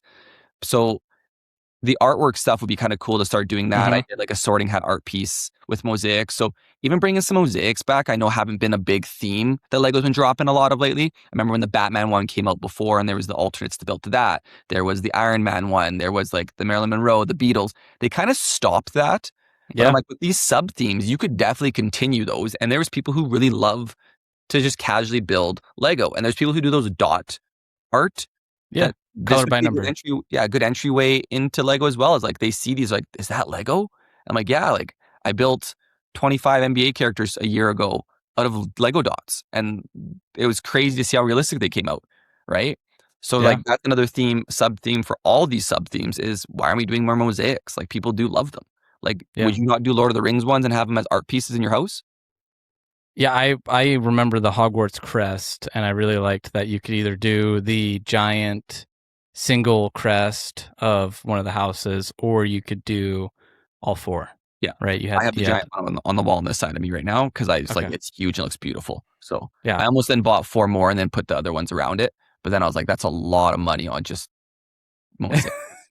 I think that was always the challenge. Was like the AFOL math is like, oh, it's $120, and it's like, okay, now I'm gonna get now you're right. I'm gonna get 4 of them. Like a really big UCS set for the price of all these exact same builds of mosaics and crushing those. And like a mosaic, like a regular size mosaic takes me like 2 hours casually. Yeah. So I'm like, am I justifying $500 for that much time? What are some of the standout sets to you if you had a list? Obviously the nanoscale Harry Potter. Did that love for the nanoscale translate to the nanoscale Diagon Alley, or not so much in that case? It did. I love the colors of the Diagon Alley, of the shops. I love buildings. Like to me, buildings are kind of one of my favorite things to do. They're fairly quick. I like that there's detail in the back of them. I also really love masonry bricks. That brick specifically, there's just a love for that brick. So in different colors too. The weirder the color, the better. For whatever reason. I want the most unique colored masonry brick possible, and I will use it. So in Azkaban, it was all just masonry brick, and I'm like, this is so fun. Like it was just bags of masonry brick. So like the standouts are like the Diagon Alley, the Gringotts. I wasn't a huge fan of the Gringotts because of the bottom piece. Like it looks cool, but it doesn't really go with the vibe of like Diagon Alley. So then my bottom piece is like in a display in itself over there on a shelf, and then my Diagon Alley is with Gringotts over there, like put together. Because I'm like, I understand you wanted the dungeons in it, but like nothing else it's goes with it, and displaying it is so difficult because it's just long. This like it's so tall. And it's amazing to like realize that Gringotts cost just as much as Diagon Alley did. It did. Now you only get half. It's half base plates for Diagon Alley, so there's essentially 2 of those, right? And this is a full base plate, and then there's the bottom part, which is another full base plate. So it's like, oh my gosh, okay, there's 4 base plates, but does not feel like that. It's hollow. You want to display it next to Diagon Alley, right? Like we talked about it before. Me and a couple of our Harry Potter friends. We said we kind of wish it was 2 sets. Okay, like the bottom was one and the top was one. Whereas you had a choice. If you want to buy both, buy both. Okay, if you wanted just the top half, buy the top half. No one's just buying the bottom half. So like, we just felt that was like a possibility, and obviously we're just trying to be frugal with our money. But like, I would have been fully okay not having the bottom half and just having the top half of that one. But yeah, standout ones. I'm really hoping the Philosopher's Stone one that just came out in January of this year, the smaller, kind of the Icons one. The rumor has it they're going to do one every January for the next 7 years or so for all 7 movies or books. And that I really like that one because it was nostalgic. I looked at it, I'm like, I already have the big Icons one above it, but I'm like, I really like that I can look at this piece and be like, this is Philosopher's Stone in a nutshell. I can give you the breakdown of what all these important things are. I'm truly hoping the rumor that we are hearing that they're doing like Chamber of Secrets next year and like vice versa for the next time. I hope that is true, because I wasn't going to buy this set when I first heard it, because I'm like, I have the giant Hedwig already. Like, do I need another Hedwig? And I also have the little Hedwig. I think that's the one I have the most in here. Is I have 3 Hedwigs, and I'm a big fan of Hedwig in itself. But when the rumor came out that they're going to do one per year, then I'm like, I like that. That's different. Even though it's Hedwig the first time, I'm curious. Will there be a big basilisk on, like the Chamber of Secrets one, and like the diary will be in that one? So to me, futuristically, I'm like, man, that's gonna be cool if they do that. So I had to buy it. I built it. The build was great. It's nostalgic. It's actually better, I find, than the big Hedwig. But yeah, that's probably another standout for me for sure. Do you like the flying guys? You know what I'm talking about? The display they did, the fox, the Hedwig, the Hungarian horntail. I call those my statues. They're my quick builds, like the ones I like. I actually own everything that's like in that statuesque kind of thing that Harry Potter did. So like, I have the Thrushulls, I have fox. One of the foxes, the Hedwig, Hippogriff, the Patronus too. The Patronus, right? The Cornish Pixie, and then the Hungarian Horntail. So that's like the whole collection of those. And then obviously Dobby and Creature I have over there right now. But yeah, I'm missing out. I really wish they made Ron. They made the Harry and Hermione buildable, and it really hurt my heart. I don't understand why Ron. They just stopped. Like, I'm like, it was one buildable as the 2 of them. Like, it's known as the famous trio. Like, they're the trio. And like, you just left Ron out. Like, they didn't want to pay for the ginger pieces. Like, I don't know what it was, but like, I'm hoping, the rumor has it they're going to drop one next year that matches. If not, there's a rebrickable that someone built the head of Ron that fits it, and they just wear the same stuff as throw it on the Harry body. Harry and Ron, and call it a day. So if this rumor doesn't come out, then I'll just go down that path, because I look at the 2 of them, I'm like, oh, like Ron's not there. And it's not like Harry married Hermione. Like, it's like almost Harry, like Hermione's cheating on Ron with Harry right now. They're just hanging out without Ron. So yeah. What's missing from a movie perspective? And then I've got a big question for you after that. Missing from a movie perspective. We need a really good Quidditch pitch. I'm hoping like a proper, not just one. The ones that got the playable ones. Like, there's iconic scenes of Harry playing Quidditch. It's a big part of who he is. Him learning how to ride a broom, how good he was at a broom, helped in the Goblet of Fire. It helped him throughout a lot of things. So it wasn't just Quidditch, but like iconic scenes of like the bludger from Dobby and Chamber of Secrets being put after, like Malfoy or like Ron eat slugs in Chamber of Secrets. There's so many like pieces there. You're like how do we not have a good, like, bigger set? I don't want it to be crazy big, but the 2 that have come out that are Quidditch pitch and Quidditch match, they're shells of what it could be. And there's ones on Rebrickable and stuff, and I've looked at, but I'm just going to wait out, because at some point they're going to remake the Quidditch pitch because it's what they do. They remake things. They haven't made one in a while. I'm just curious on what the new one's going to look like because the other ones are bare bones. So if I had to say something missing on top of my head, that's like iconic. It's probably a good Quidditch pitch. I would love to see, I don't know how they would quite do it, and I don't think they would, but I would love to see it. I can dream. Dream away. A combination of the Lego hockey, the Lego soccer, and the NBA sets from 2002. If they could create, and I say a combination of it because with Quidditch you've got the bludger, right? Who hits the quaffle. I'm going to get all these names wrong. You've got the seeker, you got the keeper. Like you have 3 different mechanisms and systems there to move stuff around, right? Move a Lego ball around. If it's toss it with the NBA guys, if it's kick it with the soccer or hit it with the hockey, like you could have a pretty cool interactive Quidditch pitch, right? And you could have this, it could really harken back to another age of Lego. And they would never do that, but no, they it would would be super cool. At the price point, it would be crazy now for that kind of mechanism. Yeah, it would be. But honestly, I've never thought about that before. And now I'm like, dang, you're right. That'd be cool. Somebody on Rebrickable could go and take the old, and I've got the soccer set right there. It's not crazy expensive on the secondary market. No. It's like $100 still. Like it's nothing, it's not like well thought of. So you've got a system you could use. You could totally do something. That's cool. And that's gonna fester in my brain now of how they would do it too. So thanks for that. You're welcome. Yeah. We're at a really interesting time with Lego Harry Potter because HBO is coming out with a new series, right? And we can debate if that's the right thing to do or not, right? But from a Lego perspective, it's fascinating to me because while there have been remakes of movies before, typically Lego's not making those sets. Like, what movie that's been remade has Lego made sets of? I think of a lot of scary movies that get remade. These big powerhouse franchises, though, they add to the lore. They don't go back and remake it. Star Wars, right? You've got the prequels, different era. You have the sequels, different era. You've got the Clone Wars, established era, but different stories, right? Yeah. In Harry Potter, they're truly going back and making a TV series of the book. Yeah. How does Lego handle that? How does it depend on the success of the TV series? I have so many questions. I really think this TV series is going to be a huge success. And here's why. One, HBO, I don't think I've seen a show on HBO that I haven't loved and like, dang, they did that well. So the fact that HBO picked it up, I'm like, this gives it like some prowl to it. Like this, it'll be okay at worst, right? At like worst, it'll be, right? Yes.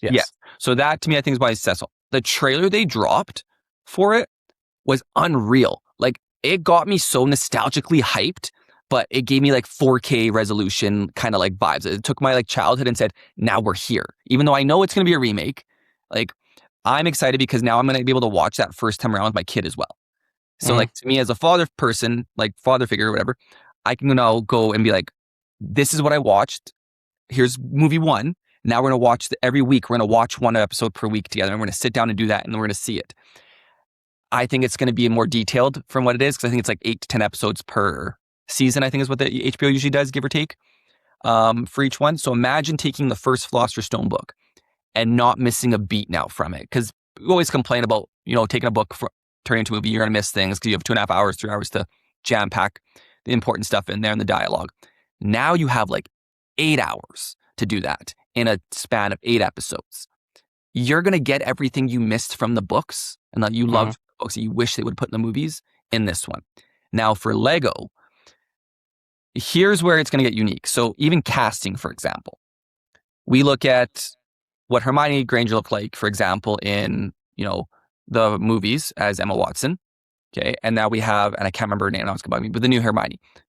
You create each of those as minifigures right now. Those are 2 very different minifigures. Okay. And then to put the elephant in the room one is Severus Snape. Alan Rickman was the best depiction physically, first off, of what I've envisioned reading the books growing up. And then watching his performance, and I've seen stuff he did prior, he was Severus Snape. His best role was Severus Snape of his career, and he did some amazing roles.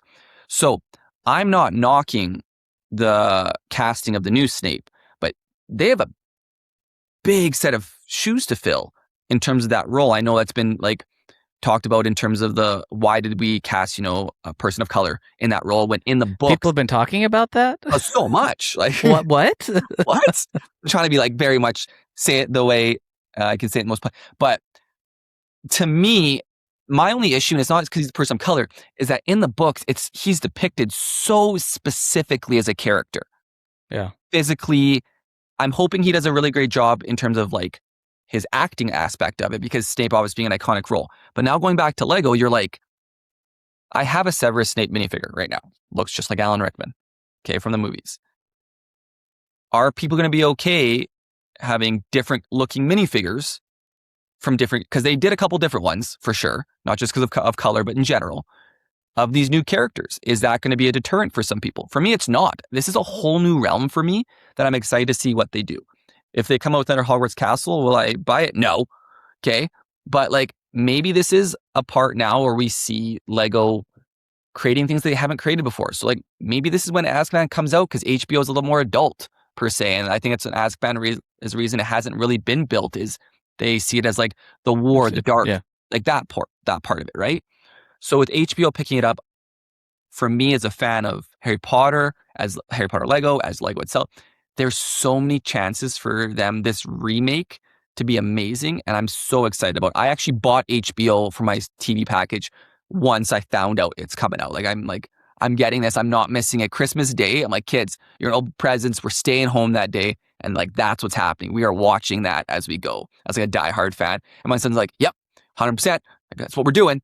And like my wife and my daughter are like, oh, I don't care.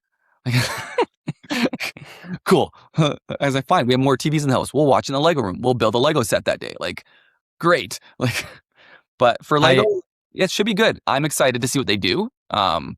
Nervous to see what they do, but I'm excited. Mm-hmm. It was you can blame me. I was talking to my wife about 4 years ago, because she's a big book fan. Yeah. And like, she's read the book, like, went to the releases every midnight, sort of thing. Finished it before the sun came up the next morning. Yep. Twice, right? Like, loves the books. And so there was some areas of the movie she didn't like the depiction of Dumbledore per se.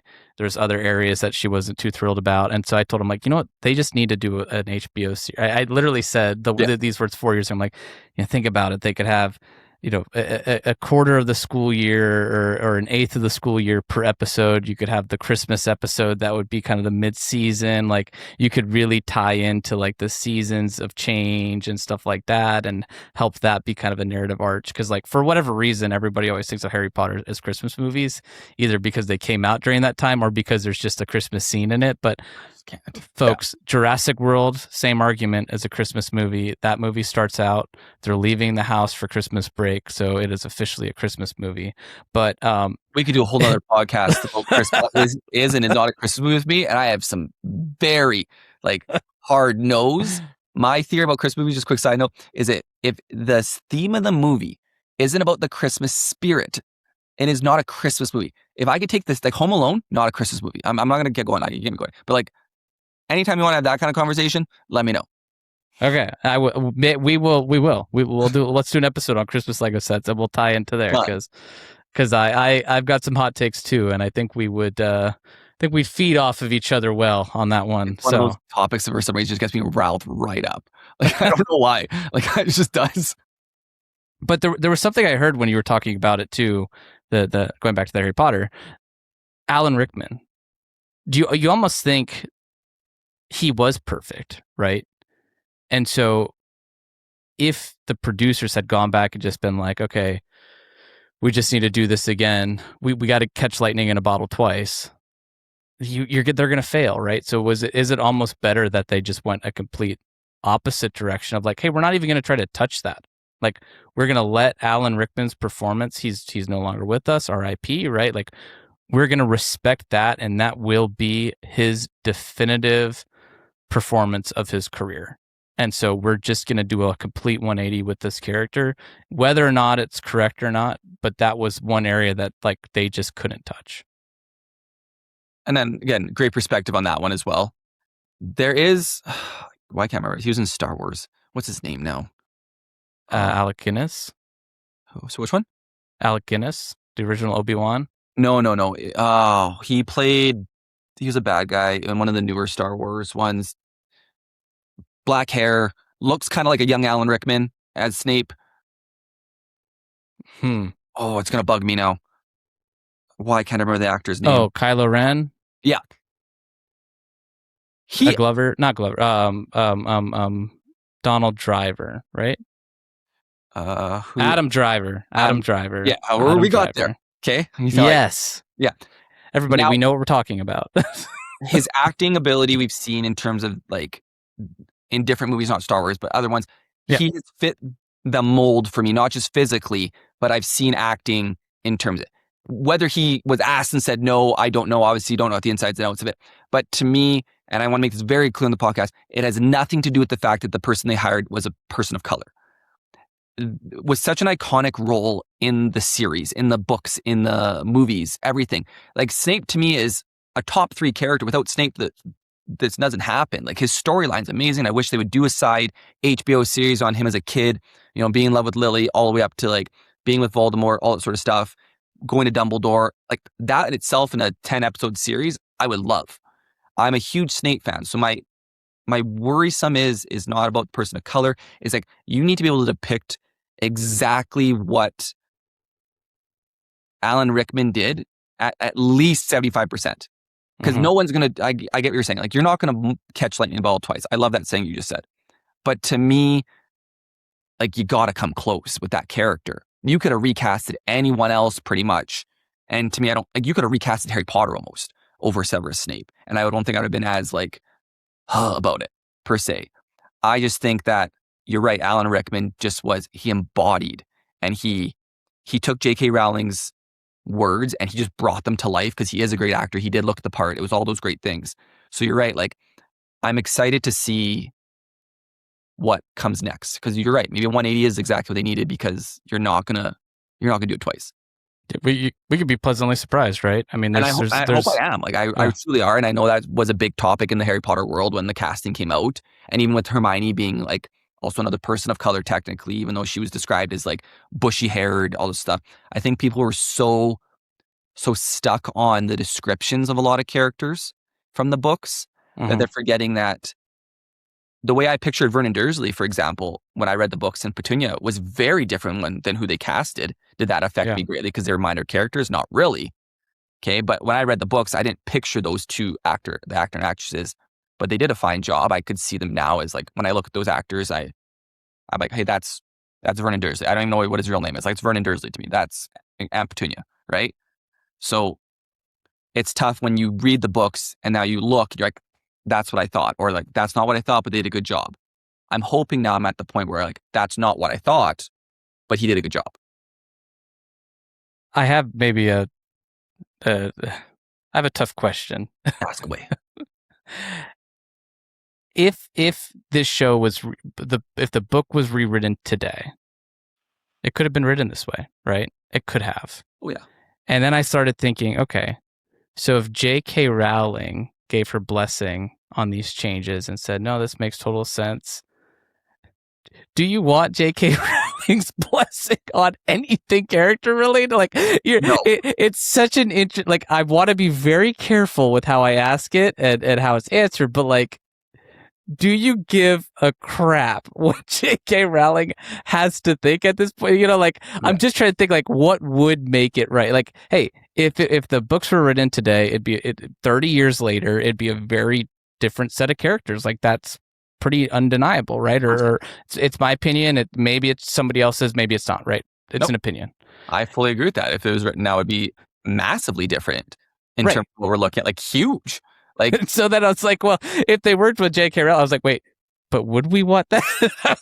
would that? Listen, Hogwarts had like 4 people of color in it. Okay, it needed to change. They had Dean Thomas. They had the kid who he didn't have a name. He was just the character that read what the what was it now? He read what the omen was in Trelawney's class. They didn't have a name. And then you had the Patel twins. Like, can you? And then Angela Johnson. Like, really, I can name 5 people of color in the entire thing, pretty much.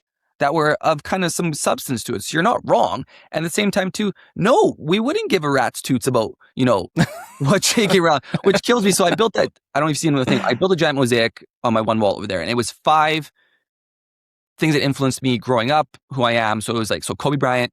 Okay, I had Coach Carter, so Samuel Jackson, but as Coach Carter because of basketball being a big thing and how I kind of coach. I had Pavel Datsyuk because of hockey. He was my idol growing up. I had Elphaba from Wicked. I'm a huge Wicked fan. / that character development to me is one of the best characters in anything of all time. And then I had J.K. Rowling. So I had a bunch of heat when I put J.K. Rowling on there, but I had to make it very clear that the world she created was super amazing for me. Do I agree with any of her current opinions about anything else that isn't Harry Potter world? Heck to the no. Like, to the honest answer, like, it kills me that someone who created such a beautiful, magical, amazing world I grew up with, and I'm teaching my son about it, and I'm building about it, I'm reading about it, and I'm loving it so much. She's such a putz.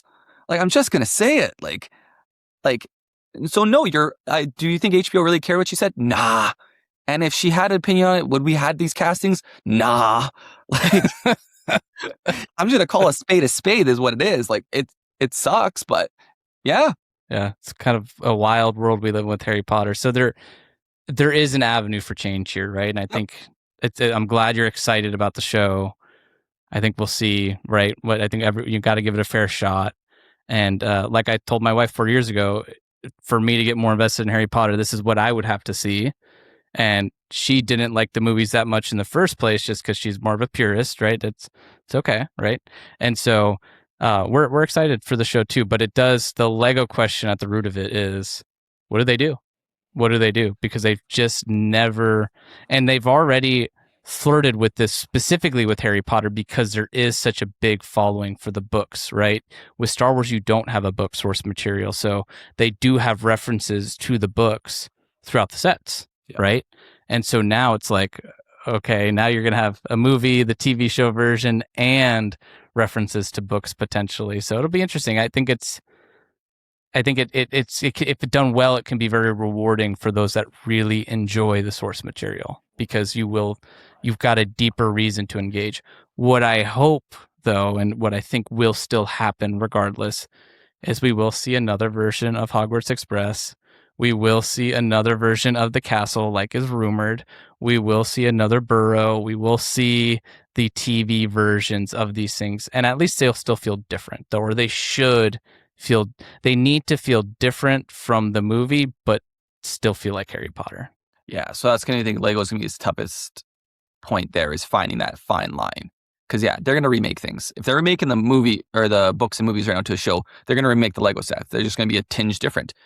Is what they are, which for me, I'm happy is going to save my wallet. I'm not going to lie to you. Okay. Like, in terms of money standpoint, I'm not going to go buy the TV version of the Hogwarts Express. But if they stay true to like what we do with the books, like I said, if they do a Chamber of Secrets, like iconic piece, right, to it, then I'll probably end up getting that. If they do more of the characters like statues or brickheads or, stuff like that, or they start out helmets or heads, or what do you want to call it, there's that. And if not, like, I built a 5,000 piece statue of Dobby that's this replica size of Dobby out of brick for Breakable. So I'm always looking at Breakable to see what hasn't Lego done in the Harry Potter realm, and do I want to build that to add to the collection here, to be nostalgic, to be love that thing there. And if Lego kind of stops with Harry Potter, then I got to figure out my next theme at that point. I'm not taking this down because I love but I want to keep building is the thing, right? So it's going to be a fine line between, if it's going to be repeat, nothing new, then it's going to be like, I'm not going to be buying that sort of thing. Where do I want to go next? Do I want to go, I love Jurassic Park fan. Do I want to go backwards and try to catch some of the bigger Jurassic Park sets now? Do I just start looking at like the Icons sets and like those one-offs, like the Goonies one, which I was really disappointed in because I love the Goonies, but I was disappointed in the set. But yeah, I'm curious on where it goes for sure. I'm excited about it. I'm excited that Harry Potter is going to be, alive and kicking again in a different realm. But yeah, the Lego aspect will be unique. It'll be different. Yeah.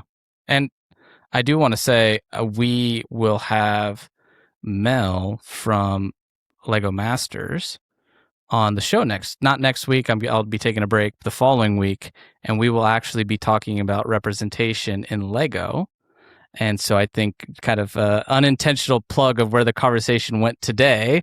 If you were enjoying that aspect of the conversation, we will actually be really diving deep into it next episode, which will be out in 2 weeks. We have Mel and his partner from the show, part in the Brick Eruption, coming on to talk about representational Lego. So I'm looking forward to that. I did want to just kind of highlight some data here as we kind of close out the conversation, just to kind of put the theme to numbers.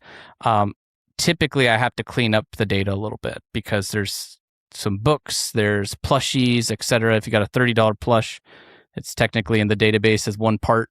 So that's a part to price ratio of $30 per piece. So, stuff like that gets cleaned out. So I don't typically give this level of detail, but I think it's definitely worth sharing. I removed books, I removed gears, and then I removed anything without a retail price. And what that does is it gets rid of all the sub builds from the holiday advent calendars, because for whatever reason, those get databased as a build.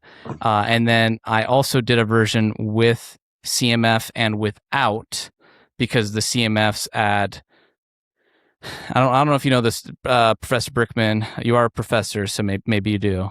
The CMFs to the databases kind of wreak a little bit of havoc, because if there's 18 CMFs, for example, in the Harry Potter Series 1, there are probably 22 different listings, because you have the blind box itself, you have the case, you have the complete set, you have each individual, and then there's one or two other things I'm missing. Withstand, so there's like with stand, without stand. Correct. Yes. Yeah. So you have like there's like a variation in where it's just for a one minifigure. I just want to know the 18 minifigures. That's all. I don't need correct ands or buts. So I've removed the minifigs, the CMF specifically, and actually it's kind of interesting what it does to the data. So with CMFs in it, median price of all of Harry Potter sets, we're talking about $40 for a median price of set. So half the prices are at $40, half are above, half are below. Average $54.87, high $500, low $400. Your median piece count 341, average 550, high 6,000, low 6. Price to part ratio 12 cents as a median. Your average is 19. Price to part ratio. High is 83 cents, low is 2 cents. And then for your minifigures, the most in a set is 28. The least is obviously 0. Your average set with a minifigure has 4.2 minifigures, and then your median is 3. When you remove CMFs, your price to part ratio goes from a 19 to 11.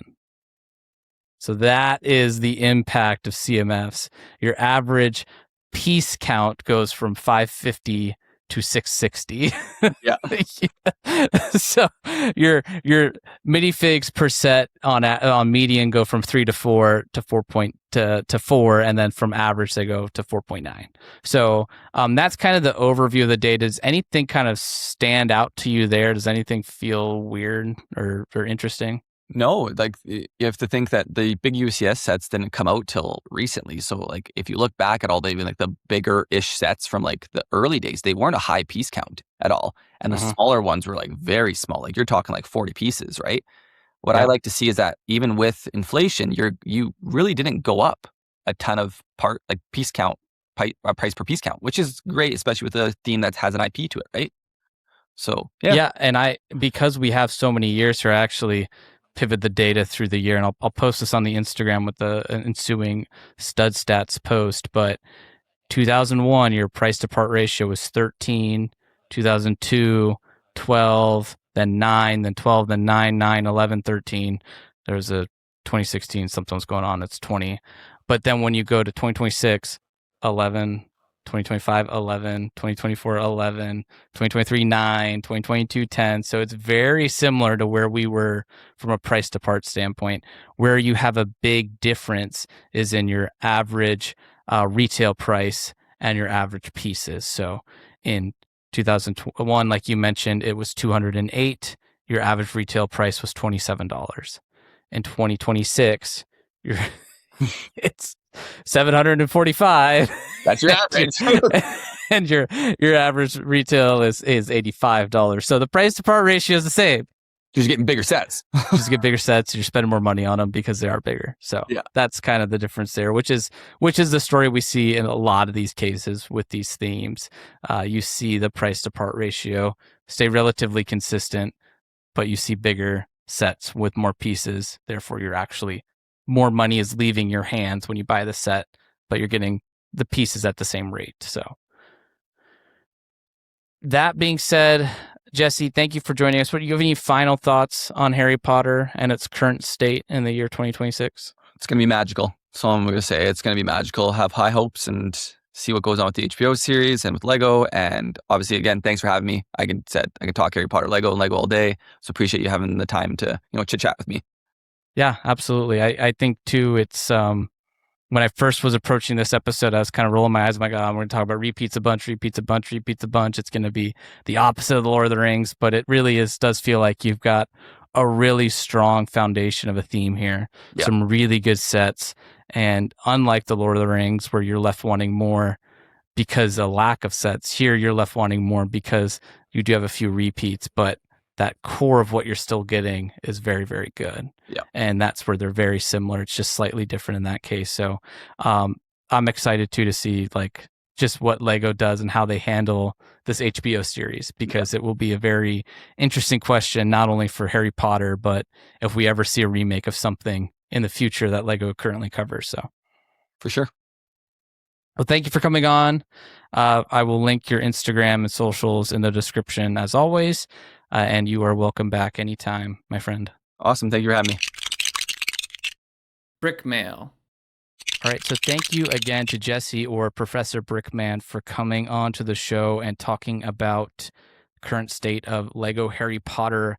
I am a Harry Potter fan, I would say. I'm not a fanatic. I'm not a super fan. So it was nice to have somebody on that really, really kind of knows the ins and outs of this theme and collects it more than I do. So really appreciated having you on here. So up first here for Brickmail, and last we've got John FC66. Folks, if you would like to have your Brickmail featured on the show, please email AFOLsWelcome@gmail.com and we can get you featured. He writes in, great episode as always. Have never watched The Office, but I still really enjoyed the talk with JJ. I love Lego ideas, so it was fun to have someone on that's been through the process and have his set selected. Really nice hearing how the show meant a lot to him and also how his set has had a positive impact on many people. Would definitely love more guests who've created and had their Lego idea submissions made into a set. The Diorama Star Wars Challenge sounds interesting. Definitely look forward to seeing what people come up with. So thank you, John, for writing in. Yeah, I will do my best to reach out to some folks that have been selected for Lego ideas. I think that's a great idea. I'm glad that you were able to enjoy the episode without having watched The Office too. I think that's really important. That means I think we're hitting the right content and the right questions so that it is enjoyable for somebody, even if you don't necessarily enjoy the show, for example, that we're talking to. And it was, I think my biggest takeaway from the interview, and it sounds like it was a takeaway for you too, was just hearing the impact that process has had, not only on his life, but on a way to kind of change that into positive impact beyond his life. Obviously, he's a Lego designer and had a Lego set made, which was super cool, but he's used that for good. So really appreciate that. I'm glad you're excited about the Star Wars diorama set, and I hope to see a submission from you, my friend. And that is a wrap of another episode of AFOLs Welcome. If you've enjoyed this podcast, please subscribe and leave us a review on Spotify, Apple Podcasts, YouTube, or wherever you're listening to the show. If you'd like to write the podcast, please email us at afolswelcome@gmail.com or follow us on Instagram at AFOLs Welcome. Thank you for listening, and we will catch you on the next one.